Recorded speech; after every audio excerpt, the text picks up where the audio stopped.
Bem-vindo ao canal. Meu nome é Fábio, e eu narro as experiências de quase morte daqueles que morreram e viram o outro lado.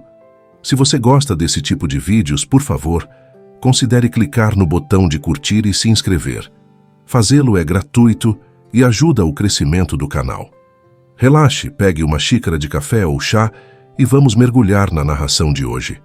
Na época em que eu ocupava o cargo de chefe dos serviços de cardiologia em um hospital renomado, minha responsabilidade se estendia por 7 departamentos, enquanto, em paralelo, buscava arduamente estabelecer um novo laboratório de cateterismo cardíaco.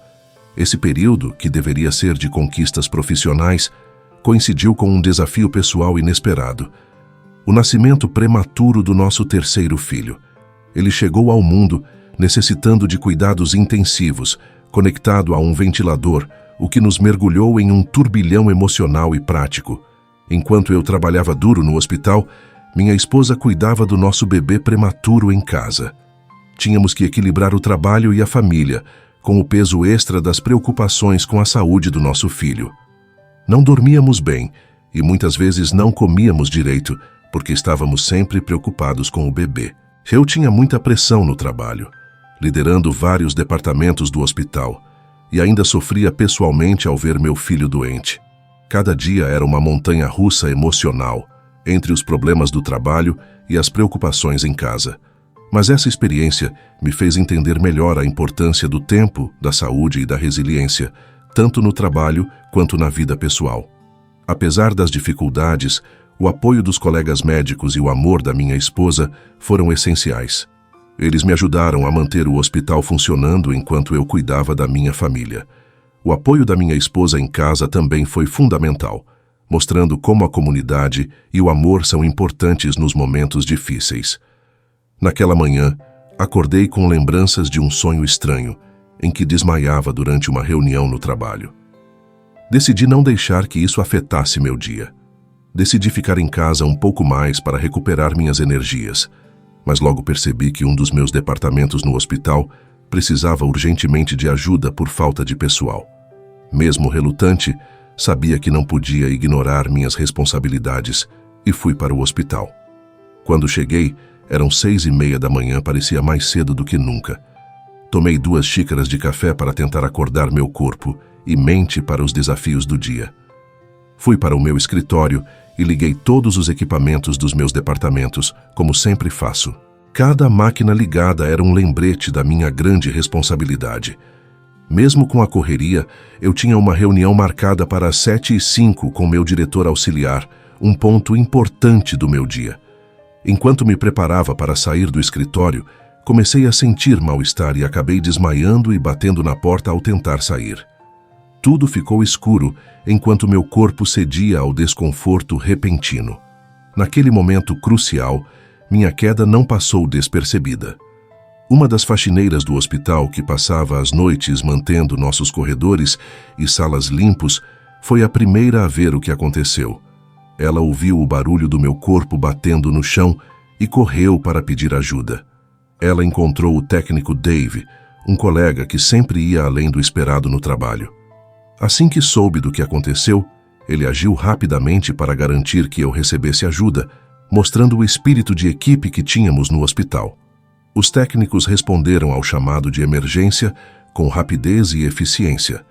Quando entraram no meu escritório, me viram no chão, inconsciente e com o rosto azulado. Eles não perderam tempo e começaram imediatamente os procedimentos de ressuscitação cardiopulmonar que aprenderam ao longo dos anos. Enquanto um fazia compressões no meu peito, o outro fazia respirações para tentar me reanimar. Eles continuaram sem parar, trabalhando incansavelmente para me salvar. Diante da situação crítica, foi chamada uma equipe de emergência multidisciplinar, incluindo membros experientes do laboratório de cateterismo cardíaco. Eles sabiam lidar com problemas cardíacos graves como o meu.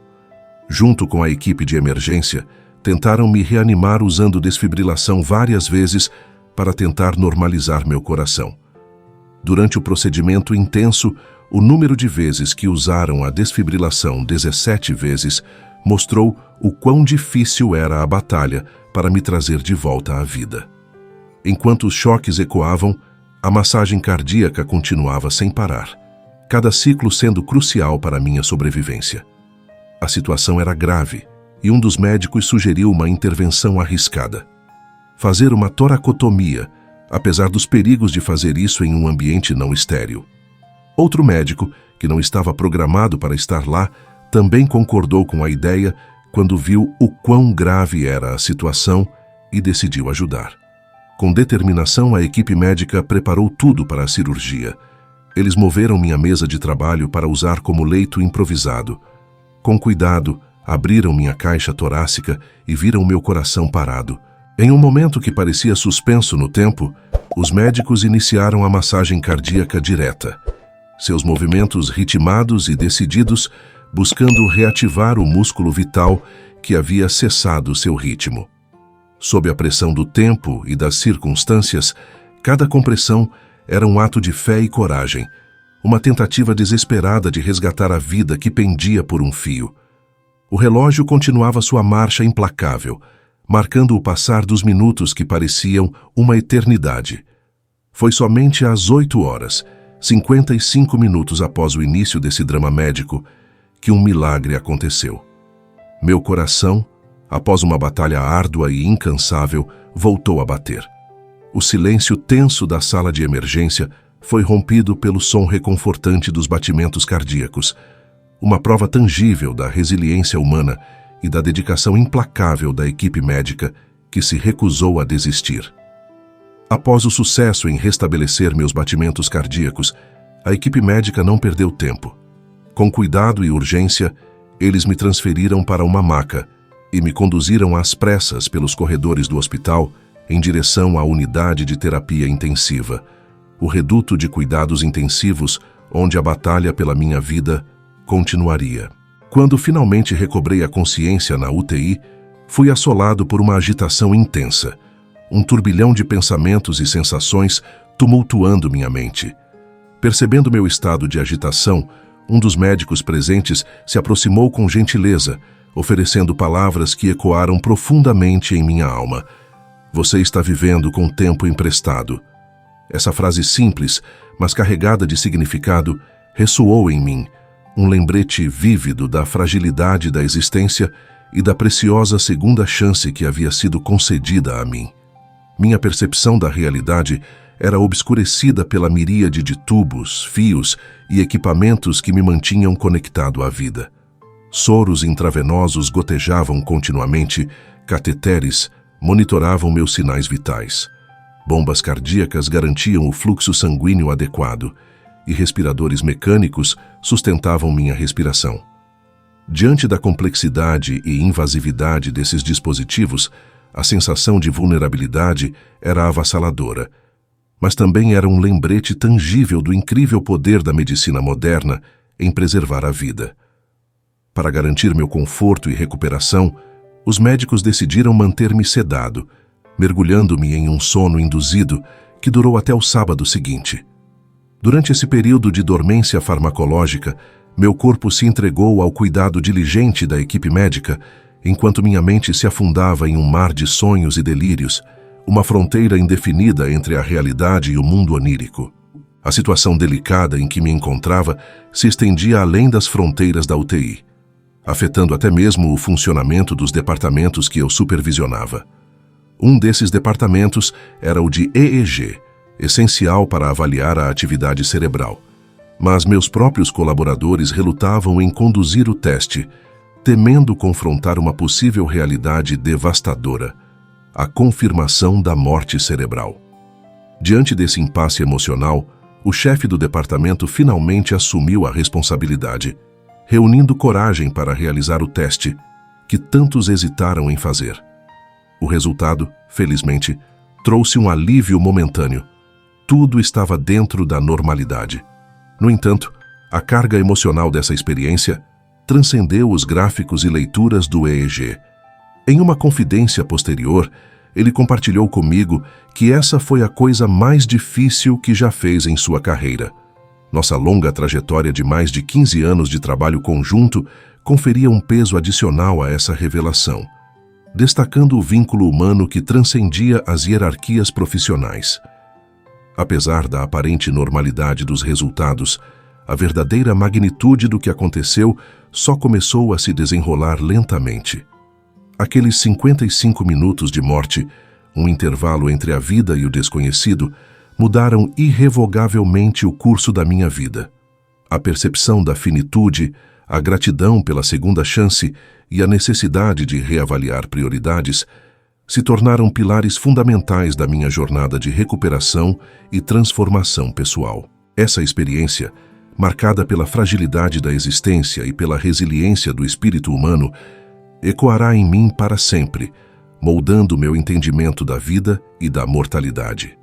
A narrativa da minha experiência transcendental continua a desafiar as fronteiras da compreensão humana, transportando-me para além dos limites da realidade física. Em um estado de consciência alterado, encontrei-me flutuando a uma altura aproximada de 1,5 metros do chão, em uma posição horizontal que me permitia observar o contorno do meu próprio corpo. A visão desse corpo, no entanto, era incomum e profundamente impactante. Da cintura para baixo, mergulhava em uma escuridão profunda e impenetrável, uma vastidão negra que sugeria uma ausência total de vida ou sensação. No entanto, da cintura para cima, emergia uma luminosidade deslumbrante e celestial, uma luz intensa e resplandecente que transcendia todas as descrições terrenas. Essa luz era incomparável em sua magnitude e intensidade, radiando uma energia que superava em muito a mais brilhante luz solar. Sua resplandecência era tão avassaladora que não podia ser olhada diretamente, mas sua presença era sentida em cada fibra do meu ser, inundando-me com uma sensação de calor, paz e transcendência. Em contraste com a escuridão que envolvia minha parte inferior, essa luz era uma manifestação de pureza e divindade, um farol de esperança e redenção em meio ao desconhecido. A sensação de flutuar além dos limites da minha própria forma física foi acompanhada por uma presença reconfortante e familiar, como se estivesse sendo acolhido nos braços de alguém cuja proximidade transcendia as fronteiras da compreensão terrena. Era como se esses braços me envolvessem gentilmente, como se me guiassem em direção a um estado de paz e serenidade.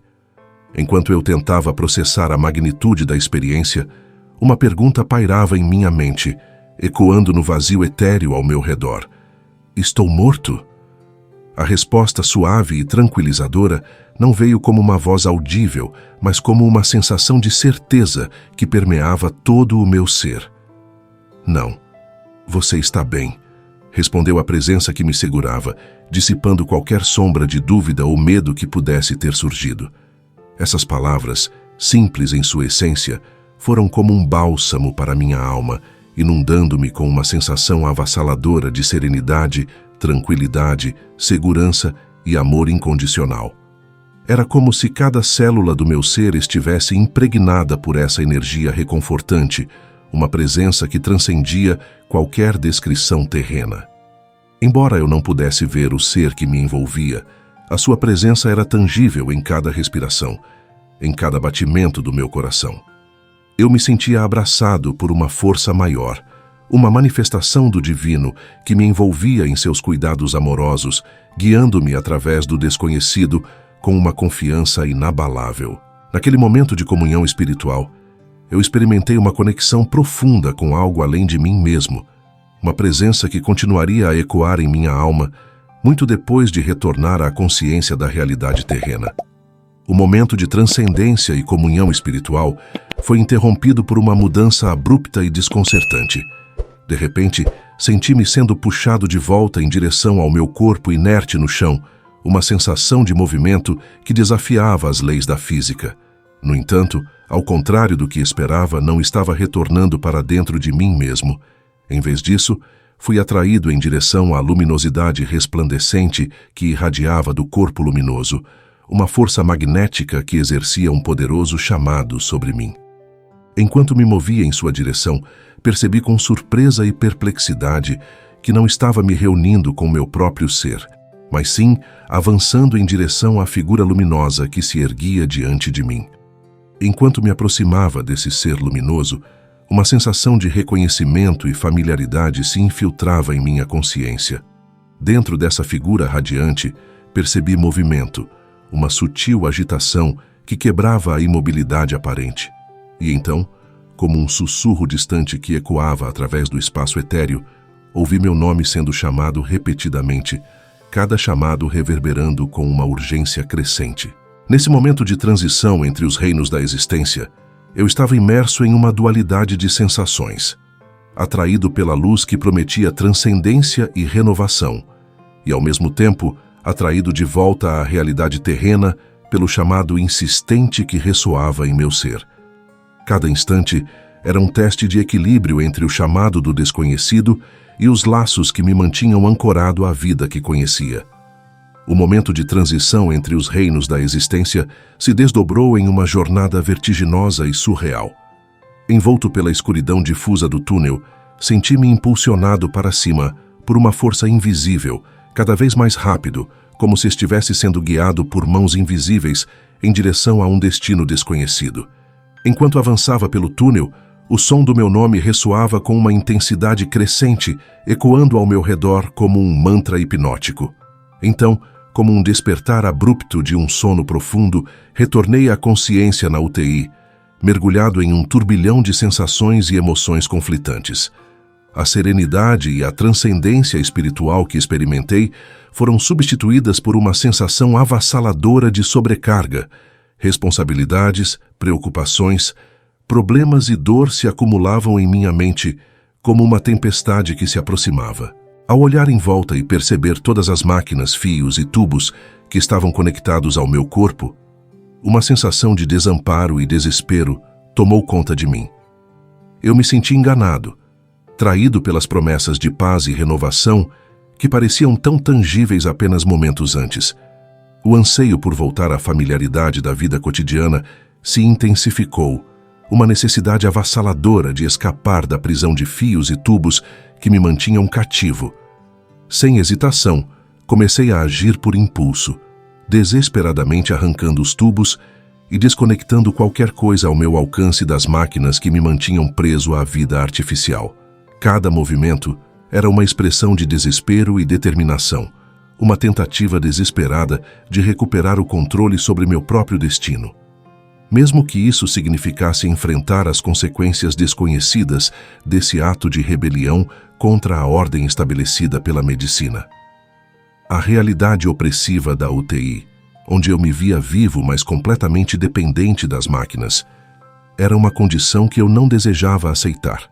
Cada respiração, cada batimento cardíaco dependia dos dispositivos que me cercavam, uma existência frágil e vulnerável que contrastava com a liberdade e autonomia que eu tanto valorizava. Enquanto lutava contra a sensação de aprisionamento imposto pelas máquinas, a dor física e emocional era atenuada temporariamente pelo alívio proporcionado pela morfina, que me conduzia a um estado de sedação. Quando finalmente recuperei um lampejo de consciência, minha mente ansiosa ansiava por respostas, por uma compreensão clara da minha condição. Incapaz de verbalizar minhas preocupações, recorri à escrita, expressando minhas dúvidas e temores para a enfermeira que estava ao meu lado.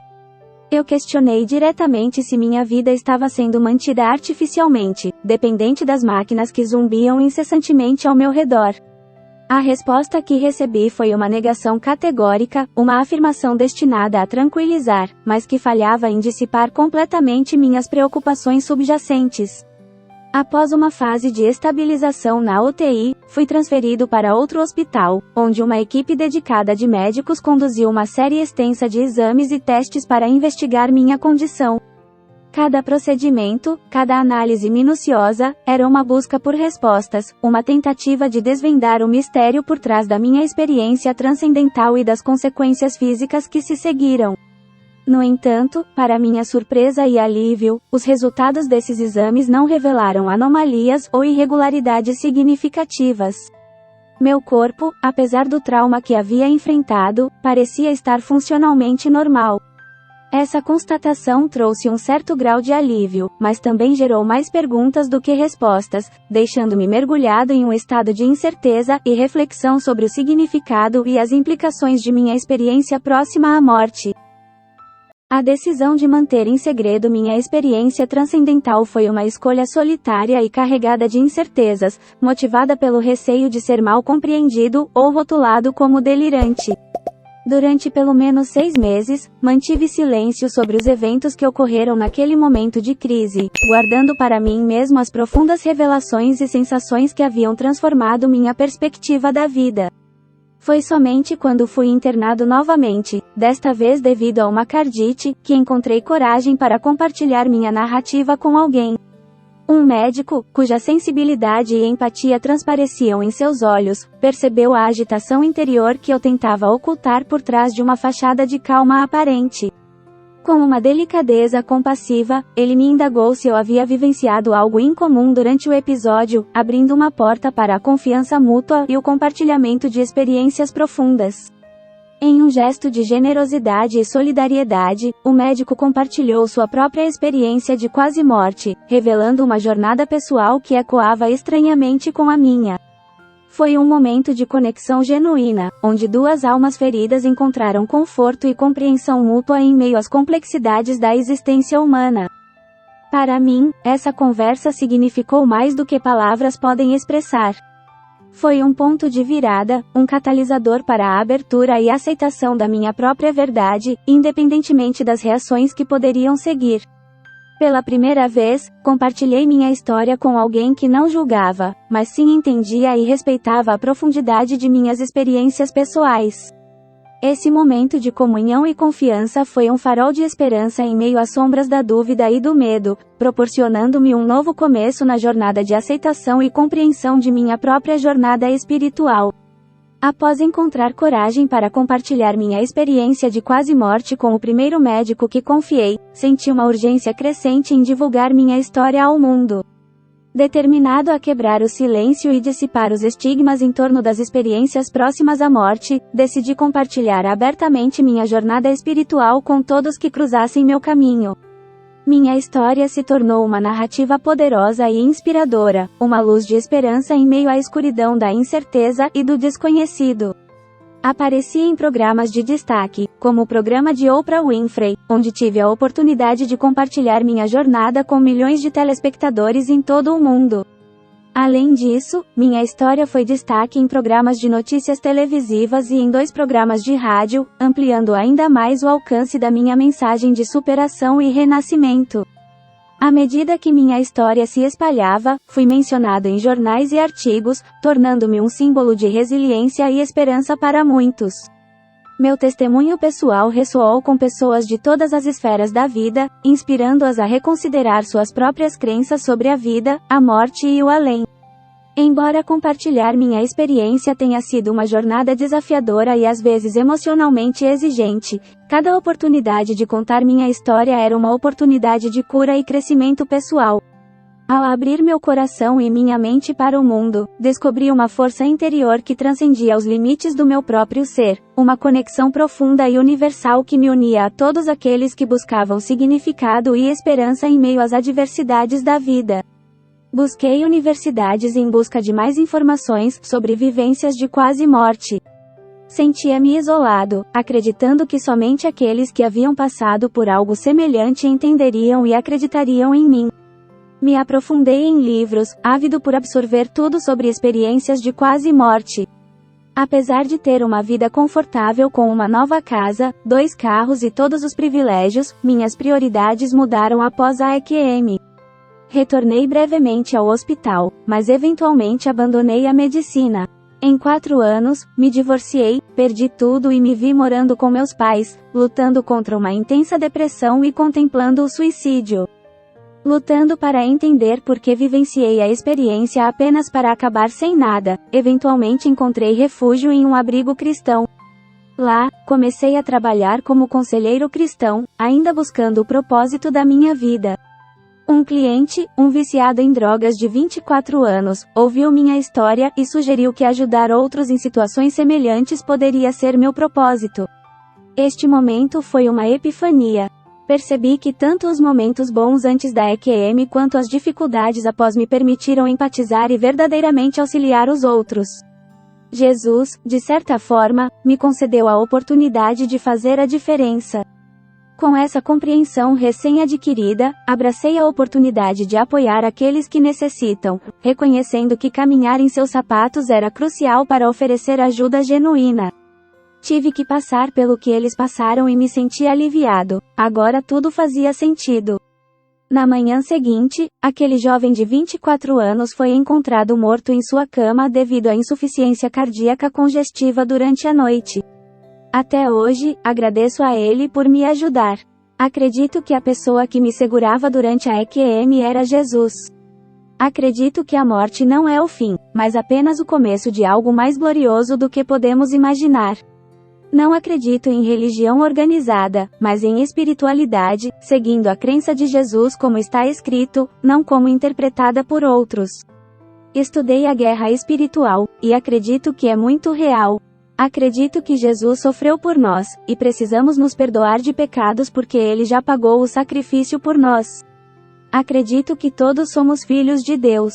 Hoje, estou muito felizmente casado e morando em Ontário. Sofri 2 cirurgias importantes no pescoço devido meus 17 choques elétricos durante o arresto. Minha cabeça continuava batendo no chão durante as desfibrilações. Experimento fenômenos elétricos estranhos, como luzes de rua se apagando enquanto passo por baixo delas, lâmpadas brilhando intensamente em uma sala de estar sem motivo aparente, e a temperatura do meu corpo aumentando consideravelmente com biofeedback. Ficaria muito feliz em discutir minha experiência com qualquer pessoa em busca de respostas. Depois da minha EQM, me senti muito sozinho, mas mudou minha vida para melhor, deu-me um propósito. Não tenho certeza se deveria ter mencionado os nomes dos médicos, mas eles merecem todo o crédito. Isso conclui a experiência de hoje. Como sempre, estou ansioso para ver o que vocês têm a dizer na seção de comentários abaixo. Até a próxima, fiquem seguros e continuem abençoados.